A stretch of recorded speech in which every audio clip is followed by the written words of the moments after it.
So look, I'm going to be honest. The Indiana Fever aren't doing anything to stop to help with the conspiracy theories as an organization. They're really not. So this querying company, like if you guys don't know, this is the same.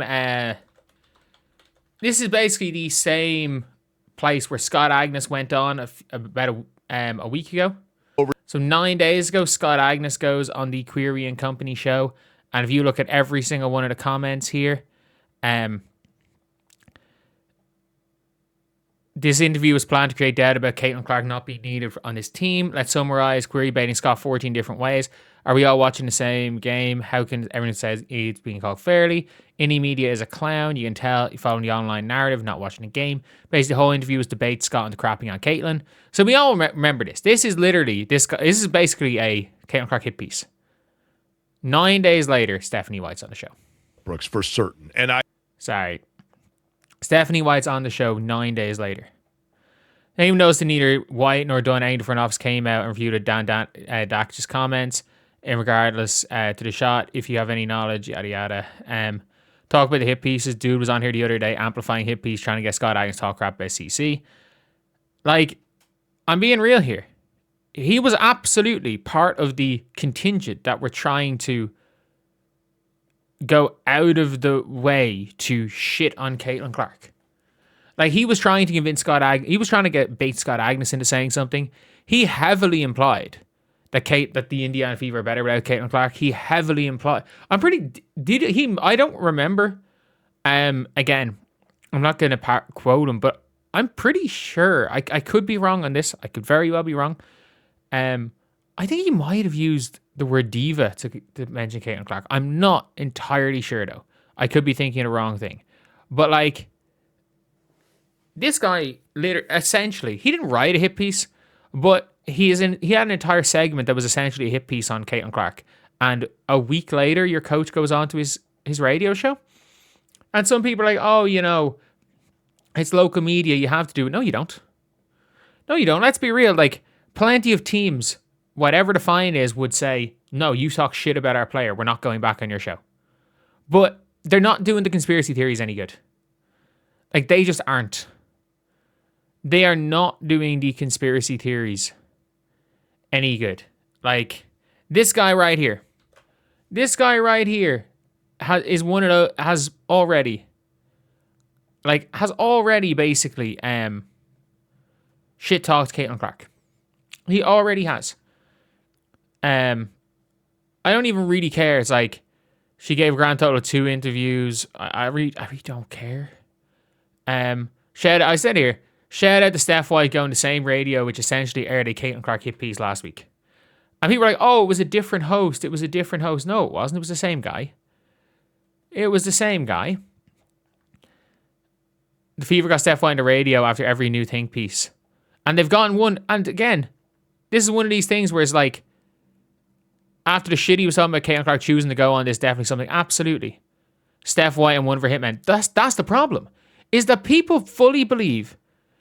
I tweeted this out yesterday as well. I'm sorry, but the Fever are doing nothing to quiet a conspiracy theory. Steph going on a radio show where last week, the host implied Caitlin was a diva who was a negative to the team is a bad look. The Sky are the only other org where something like this would happen. Because this would definitely happen with the Sky. I'm not going to say that the Fever are the only org where this would happen, because it would absolutely happen to the Chicago Sky.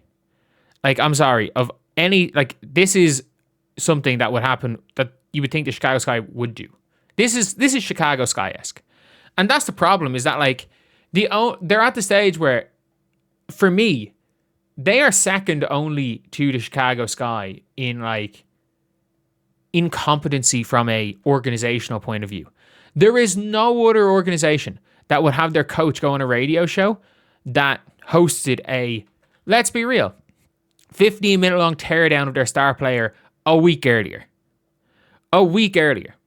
And I've said this where it's like, oh, the Fever, people are like, oh, the Fever can't control the media narrative, the Fever can't do this, the Fever, like, oh, the Fever try to stop that.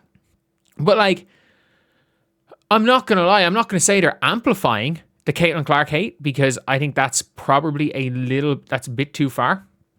But I've said they've done nothing to stop it. They've done nothing to stop the rumors that they want Caitlin gone. They've done nothing to stop it.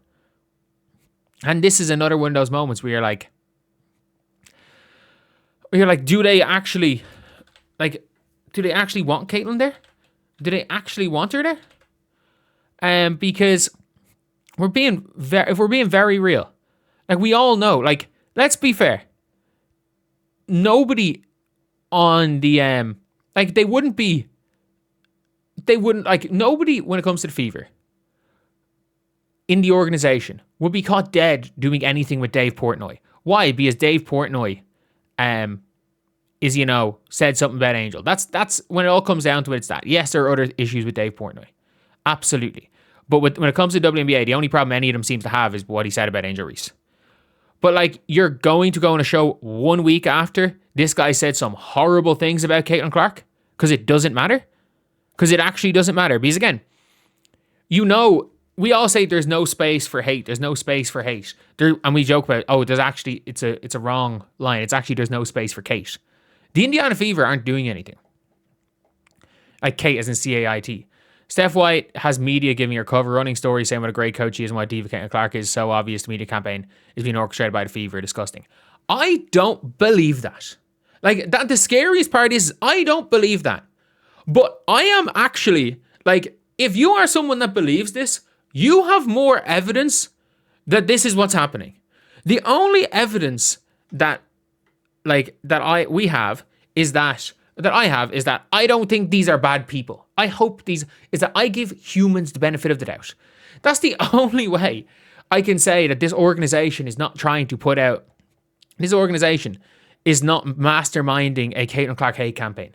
Because there's enough evidence out there to back it up. Like, I'm sorry, everyone talks about conspiracy theorists this, conspiracy theorists that. Steph White went on a show 9 days after they released a effectively hit piece on Caitlin Clark. Steph White, as soon as Amber Cox took the job for the Fever, Amber Cox is buddy with Cheryl Swoops and Cindy Bronson. Both of them have said completely out of pocket things about Caitlin Clark. As has Renee Montgomery, who Steph White is buddy with Renee Montgomery as well. Like, I'm sorry. The Indiana Fever front office are buddy with too many of the Caitlin Clark haters. The Dan Dakich situation. I'm sorry. Like, if you are one of these people that are pushing this conspiracy as fact, I'm sorry, there is more evidence that, like, every day something comes in that looks bad on the Fever organization. That looks more like this is sabotage. Every day. So was it the same radio station, same host? Yes, it was the same host. It's crystal clear why the Indiana Fever sucked before they arrived. Scott Agnes went back on it. At the same time, it's like he isn't aware they tried to get him to say something bad about Caitlin. At the end of the day, Scott Agnes doesn't work for anyone. If they're paying him to come on the radio, go do it.